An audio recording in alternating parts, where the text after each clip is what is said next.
Hello friends. सर्वात आधी तुम्हाला संक्रांतीच्या शुभेच्छा. उद्याच्या हळदीकुंकात असे लॉलीपॉप तुम्ही सर्वांना जर दिले तर खूप खुश होणार. कारण लहान मुलं लॉलीपॉप खातात, मोठ्यांना नाही मिळत ना. मग ही अशी मज्जा. खजूर आणि तिळाची. एकतर हेल्दी पण आहे आणि छान पण लागते. No sugar. सबस्क्राईब करण्यात विसरू नका बरं का. संक्रांतीच्या मंगलदिनी नक्कीच लाईक, शेअर आणि सबस्क्राईब जरूर करा. आता हे कसे बनवले ते आपण बघणार आहोत.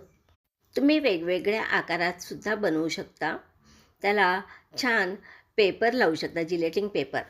सध्या माझ्याकडे अवेलेबल नव्हता, त्यामुळे मी नाही लावलं. पण माझी इच्छा होती खूप त्याला छान लावावं म्हणून. आता मी तीळ भाजून घेतलेत मस्तपैकी आणि त्याचा छान जाडसर कूट करून घेतला आहे. खजूर घेतलेत, त्यातल्या सर्व बिया काढून घेतल्या. मागचं जे त्याचं हे असतं ते पण सुद्धा काढून घेतलं.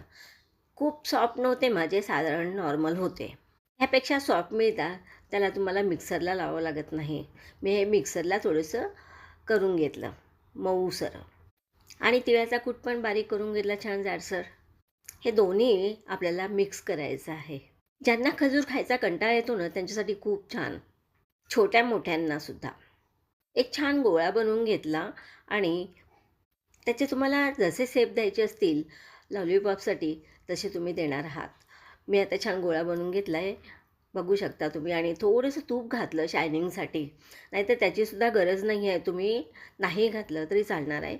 आणि थोडी वेलची पावडर किंवा तुम्ही जायफळ पावडरसुद्धा वापरू शकता.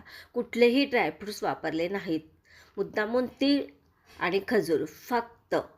चला मग ही रेसिपी बघितल्यानंतर तुम्ही नक्की करणार आहात आणि माझ्या रेसिपीला सबस्क्राईब करून मला खुश करणार आहात. वाव.